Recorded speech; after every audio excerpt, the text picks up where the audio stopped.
Hello বন্ধুরা, আরেকটি video নিয়ে চলে এসেছি। আর এই ভিডিওটা খুব ইম্পর্টেন্ট। তোমরা সবাই এই ভিডিওটা প্লিজ দেখো। যাদের বাড়ি বাচ্চা আছে তারা অবশ্যই দেখো। আর সকলকে শুভ বিজয়া। আর এই বিজয়া দশমীর দিন আমার ছেলের এত বড় একটা অ্যাক্সিডেন্ট হয়ে গেল। আমরা চলে এসেছি আমাদের মন্দিরে। আমার যা, আমি, আমার ছেলে আর আমার বর মাকে বরণ করার জন্য।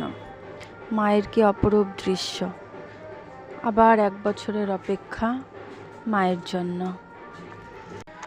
আমার ভিডিওটি ভালো লাগলে অবশ্যই একটি লাইক করো আর কমেন্ট করে বলো কেমন হয়েছে ভিডিওটি।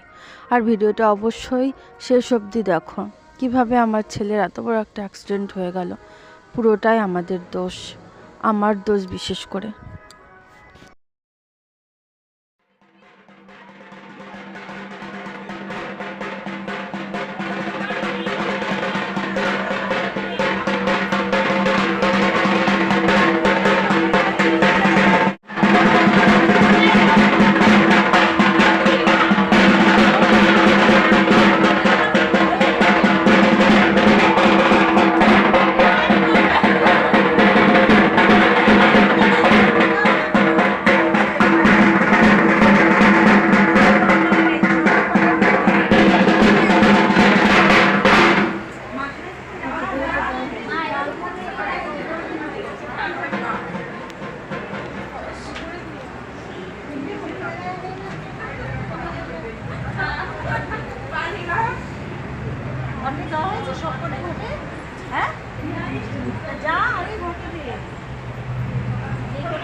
এদিকে দেওর বৌদিতে সিঁদুর খেলা হচ্ছে আর আমি ভিডিও করছি, কিন্তু এর মধ্যে দেখছি আমার বাচ্চাটাকে খুঁজে পাচ্ছি না, আমার বাবুটাকে খুঁজতে খুঁজতে ওই যে দেখা যাচ্ছে চুপ করে ঝুড়ির মধ্যে কি যেন দেখছে, কেন কি জানি চুপ হয়ে গেছিল, কাউকেও দেখতে পাইনি।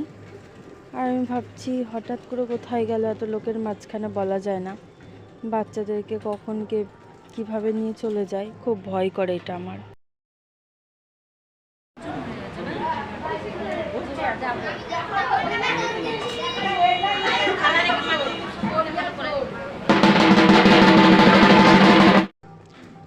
এই যে দেখো বন্ধুরা আমাদের প্যান্ডেল, খুব সুন্দর হয়েছে মন্দিরটা, যেমন এই দিকটা সেম ওই দিকটা, একভাবে তো দেখানো যাচ্ছে না, তাহলে অনেক দূর থেকে ভিডিও করতে হবে, কিন্তু এখানে সেই পজিশনটা পাওয়া যাচ্ছে না। আর এরা সিঁদুর খেলা করে ক্লান্ত হয়ে এখানে বসে পড়েছে।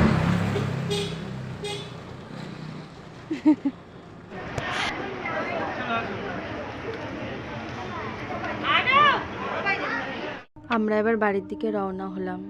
আর বাড়িতে যাওয়ার পর ছেলের আনন্দের জন্য ছাদে গিয়ে কটা বোম ফাটাতে গিয়ে ছেলের পা সেই বোমের উপরে পড়ে গিয়ে একদম পায়ের তলাটা পুরো পড়ে গেছে। ছেলের চিৎকারটা আমার এখনও বুকের মধ্যে কেঁপে ওঠে, কেন খালি পায়ে নিয়ে গেলাম ছেলেকে, কোনো দিন যেন কেউ এরকম ভুলেও কাজ করে না।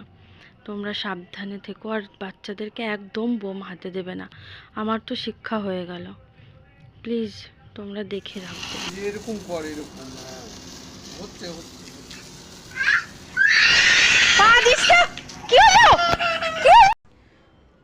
জুতো না পরিয়ে নিয়ে গিয়ে এই দশা হয়েছে।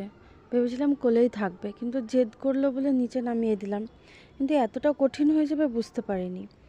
ওই যে বোমগুলো টোপে টোপে পড়ছিল, তার উপরে পাটা দিয়ে দেওয়ার পরই ওর পাটা পুরো পুড়ে গেছে। আমার সোনাটা কতটা কাঁদছিল, কি যে কষ্ট পেয়েছে, ঠাকুর এরকম কষ্ট যেন আর কেউ না পায়। ফুলের মতো বাচ্চাটা পাটা পুড়ে গেছে, খুব কষ্ট হচ্ছে। দেখতে পাচ্ছ? উফ, ও সোনা আমার, ও সোনা আমার।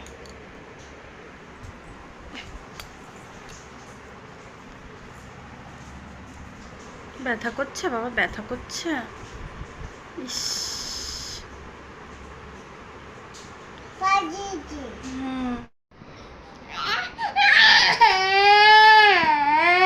ওই দে বাবা ফোন